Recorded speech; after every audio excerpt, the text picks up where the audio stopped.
It'll come down. 3, 2, 1.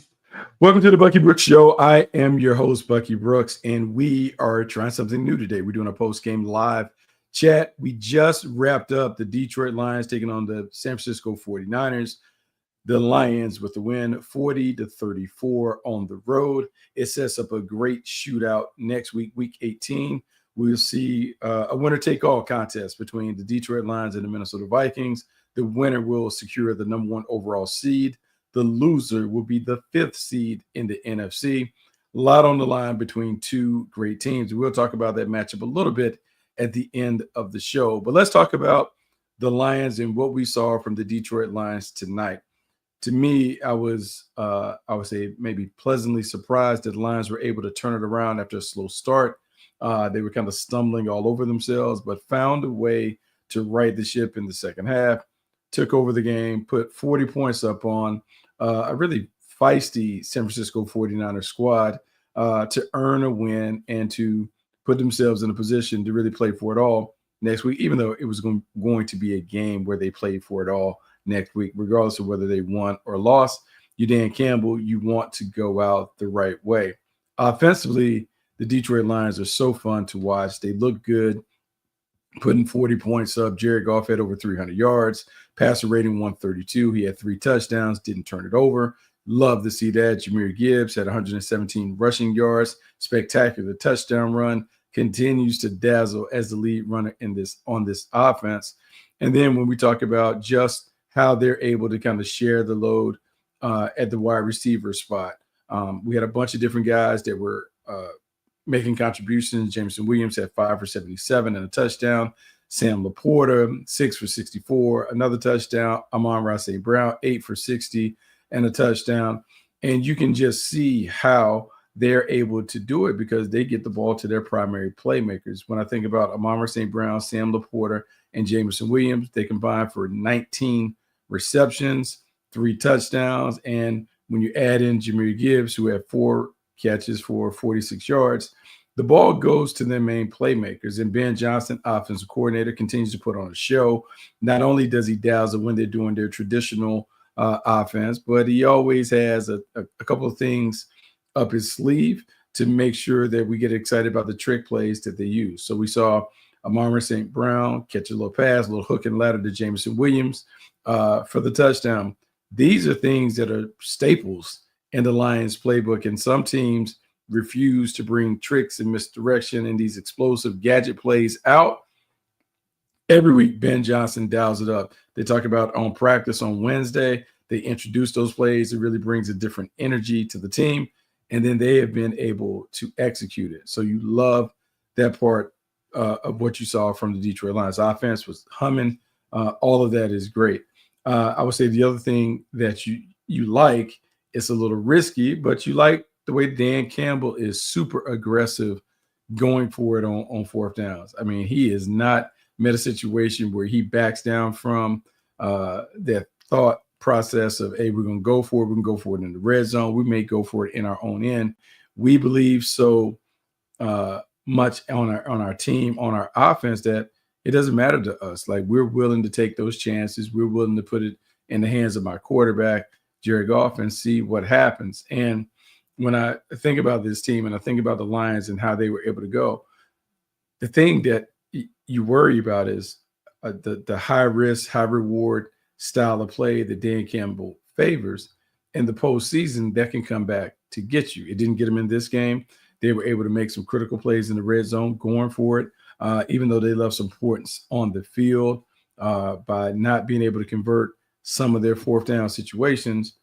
They still find a way to get it done. And if the team believes in it, man, you just rock with it. This is how Dan Campbell does it. Love him, hate him, he's going to be aggressive on 4th downs, and the team buys into it, and it's been really successful for them. Let's talk about the other side, though. Let's talk about the San Francisco 49ers. One of the better performances that we've seen from the Niners this year. Brock Purdy had 377 passing yards, completed 27 of 35 passes, 3 touchdowns, but he had 2 interceptions, and both of those picks were critical. Isaac Guerrero had 9 carries for 34 yards. Running game never got going. But if you're the Niners, you love what you saw from the passing game, particularly Ricky Pearsall, 8 catches, 144 41 yards, a touchdown. George Kittle also went over 100 yards. Offensively, you got the kind of efficiency, the effective play that you wanted to see from your offense. At one point, man, they were up and down the field, having their way with the Detroit Lions. Into the Lions settled it down, made a handful of plays to kind of stem the momentum and kind of reverse the fortunes of the game. That said, Niners 5 for 5 in the red zone, like being able to score touchdowns on all 5 of those drives. I mean, there's volumes about their ability to cash it in when they get into the tight area. Did have a couple of missed field goals, would hurt them. I know when we think about the new way of the league, 50-yarders are kind of automatic for a lot of guys. Still is a long-distance field goal, so I don't know how much we can take Jay Moody to task for 2 misses over 50 yards, but it hurt them. It cost them in this game because those points right there would put them into overtime. They weren't able to get those points. They kind of were on an odd number, and they couldn't come back in the fourth quarter to make this the kind of game that would go to overtime and would kind of draw us in terms of the offensive fireworks. As much as I talk about the Niners and what they did offensively with Purdy and those guys, I got to tell you, it does make me a little nervous when I see the Detroit Lions giving up so much real estate to teams that have been struggling before they faced them. Purdy was turned over twice. Kirby Joseph had a nice pick, particularly at the end when he hangs in the middle, reads his eyes, jumps it. Love that. But Brock Purdy got up off a disappointing performance, had a 300-yard game, was really carving the Lions up with the rhythm throws, the play action, being able to kind of push it outside the numbers, inside the numbers. Took a long time for the Lions to kind of get a feel for what the Niners were doing. And that is okay. And as you get into the postseason, your job is to force every team to play left-handed, meaning let's take away their strengths. Let's see if they can beat us with something that isn't their go-to. Like in boxing, they would say, don't get hit with the right hand. Don't get hit by the guy who's the heavy puncher that wants to throw the right hand to knock you out. Make them use something else to defeat you on points. That's how most defensive coordinators want to operate when they are dealing with the team. But when I look at these two teams and I look at the Lions as I'm beginning to project them out against other teams next week on the horizon, you talk about the Minnesota Vikings, who do have a pair of wide receivers that are the best in business, best in class when it comes to how they're able to get down as route runners in Justin Jefferson and Jordan Addison. They have a tight end, TJ Hawkinson. They have a running back out of the backfield that they can use in Aaron Jones. This is a big test for the Lions in terms of being able to match up and hold their own. And against the Niners, I can't give them an F for failing it, but they had some struggles, maybe more struggles than anybody anticipated in this matchup. And I know they're playing with backups, and I know there are a bunch of people on IR and all of those things. But when we're looking at the Lions, we're thinking about, could this team be a Super Bowl winner? Yes, but the path is a little different than some of the other teams that will be cited as contenders. One, Detroit right now is so one-dimensional when it comes to offense. They are a team that is leaning heavily on the offense to always deliver night after night after night. They haven't found anyone who has the kryptonite to kind of slow this offense down and to make them play on the opponent's terms. That's great. If the Chiefs can continue to that's great if the Lions can continue to get the game on their terms. It works out for them. But what if they're not able to get the game on their terms? What if they aren't able to get every game at Ford Field and they have to go on the road? Are they good enough as a complementary squad to knock off some of the teams that they could face in the tournament, whether that's the Philadelphia Eagles, whether that's the Tampa Bay Buccaneers, even the Washington Commanders? If the game breaks out into a shootout, can they consistently keep up? Can Ben Johnson continue to go in his bag and find ways to put points up? We talk about defenses winning championships. At some point, their defense has to come to the party, regardless of the number of backups and guys that they're playing with. Final thing about this game, and one of the things that I would say Dan Campbell has to talk to his crew about, special teams are critical in the tournament. And we saw the Lions give up, have some leakage when it comes to their kicking units and those things. You want to tighten those areas up because in the postseason, where, look, the game momentum changes quickly. Block punts, block PATs, field goals, anything in the kicking game that can produce an explosive play, man, you might as well count it double, maybe even almost triple in terms of the emotional impact it could have on the team. So look for Dan Campbell to tighten that up. Let's make sure these guys are locked in and focused. They don't give away hidden yards in the kicking game. They're on their P's and Q's offensively and defensively. That should give them an opportunity to get the number 1 seed, which is what they want. They want everyone to come through Ford Field. Great opportunity for them. Look for them to play their best game next week. As for the Niners were eliminated from postseason contention before even playing the game. Got to love the effort from their stars. George Kittle showed up. Nick Bosa showed up. Saw Fred Warner running around making plays. Deebo Samuel catching things in terms of fly sweeps and those things. Not heavily involved, but very active in that. I like that because to me, it says that like everyone in the building hasn't quit. They've continued to play. They continue to show up and work out and dazzle. Nick Bosa being one of those guys. George Kittle being another one who it would been easy for them to say, yeah, coach, you know what? Season's over. We're not in the playoffs. I'm going to take these 2 weeks and chill out, see if I can get ready for the offseason. It's a credit to the culture that they've created, that you have guys fighting, but there are going to be some major decisions that have to be made with the 49ers to get them off the mat and to help them get back into title contention quickly.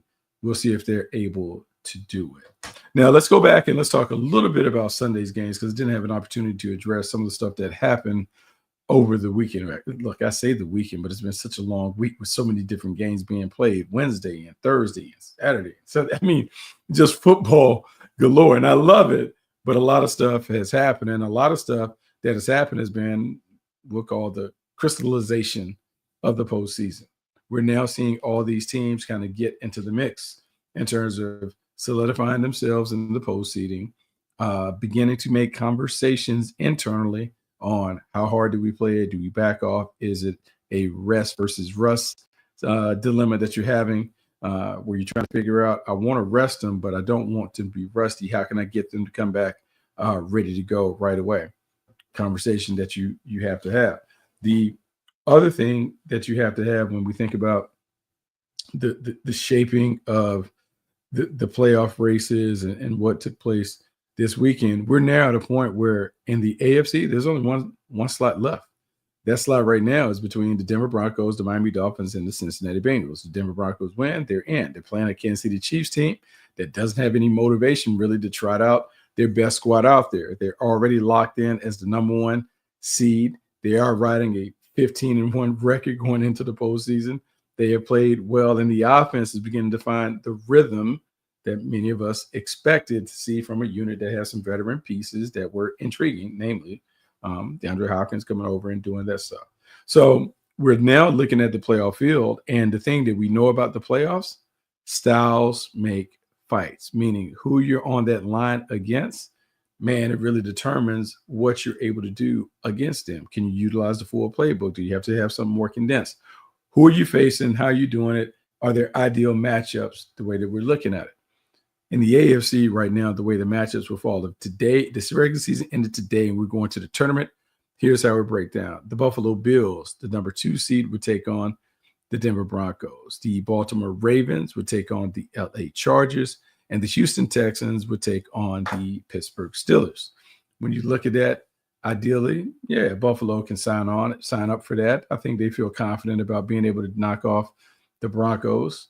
You think about the Baltimore Ravens being able to step out the mix and take on the LA Chargers. They probably feel great about that. They've dealt with them. They understand exactly what it is to face that. And then the Houston Texans playing the Pittsburgh Steelers. For the Steelers, it's a good matchup because you're dealing with a wounded animal on offense in the Houston Texans. They can't throw it. They haven't been able to generate the big plays. And CJ Stroud doesn't look like the same player that we saw a year ago. Some of that's to be expected. It's been a long ordeal kind of grinding through it. But yeah, it certainly is impacting play. But you just kind of hope that everyone will kind of figure out a way to make it through as they get into the postseason.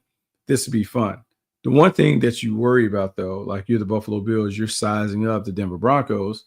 Well, what if the Kansas City Chiefs throw a monkey wrench in the situation? Meaning they don't necessarily want to see Joe Burrow, but let's just say Joe Burrow finds a way to win, and the Kansas City Chiefs knock off the Denver Broncos, and now the Cincinnati Bengals are on that 7 line, having to take on the Buffalo Bills. Remember a couple years ago when Cincinnati flew into Buffalo and found a way to knock them off?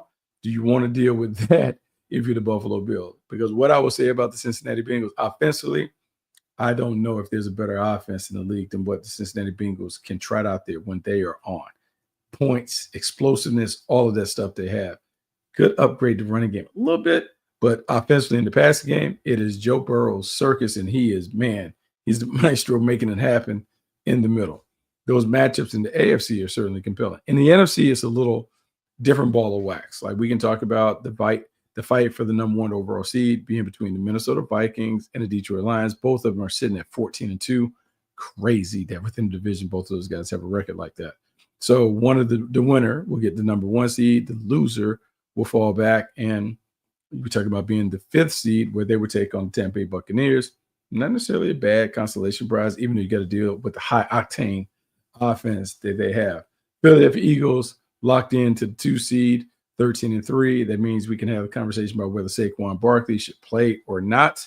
The LA Rams are locked in at 3, 10-6. They've been on a heater since starting out the season 1-4. They finished with a bang, 10-6. Credit to Sean McVay keeping it all together. Right now at 4, we have the Tampa Bay Buccaneers sitting in that hole. They're there because they get a big win.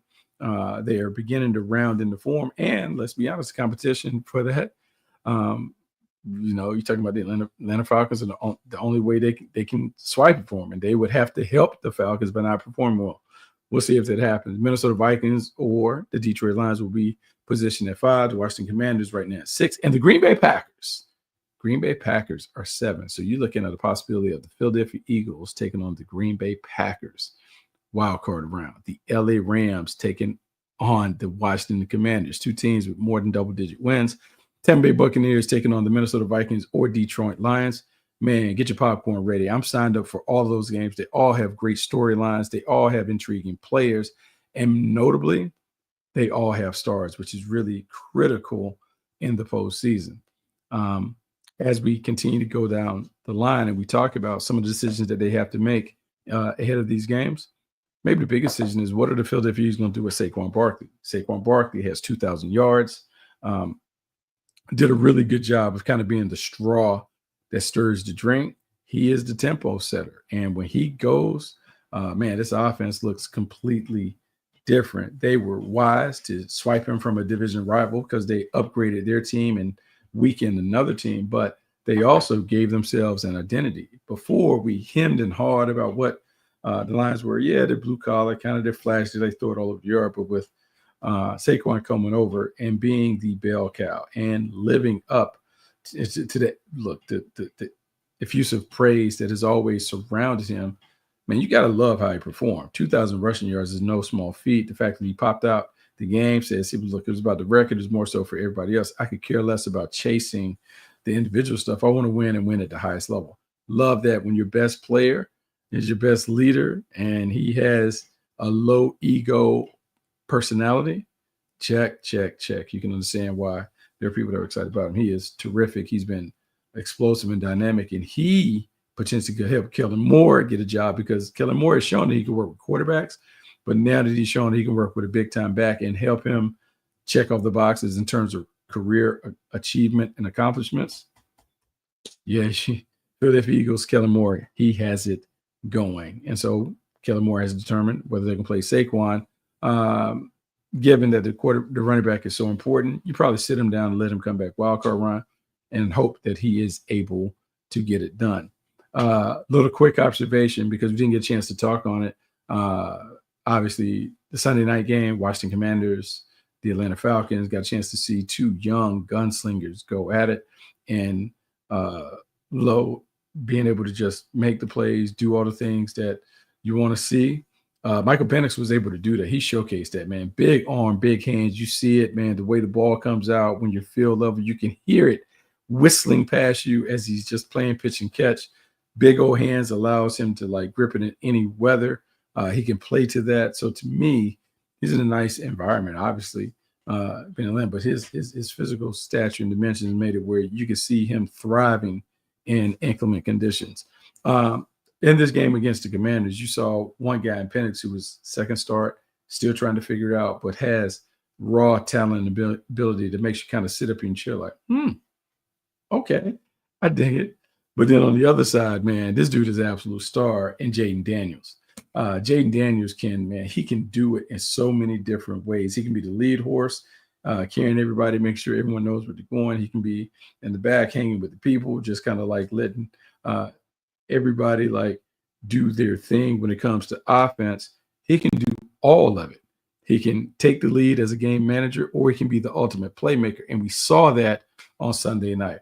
Jaden Daniels had over 100 yards rushing, continues to dazzle as a passer, does another late game situation where he's able to win a fourth game-winning drive that he's orchestrated this year in the fourth quarter. How he just continues to just play the game at a high level despite his youth and experience. To me, that's a testament to him and all the people that really impacted him on his football journey. Arizona State, LSU, all that, man, there have been a lot of good coaches that have poured into him, and he's taking the initiative by doing some other stuff to make sure that he's ready to play. So if I'm Dan Quinn, I'm Adam Peters, the GM, the head coach, I am really excited about what he brings, and I'm trying to figure out what do I need around him to compliment, because he's been so good with just, I don't want to say just guys, but just non-notable, unheralded playmakers.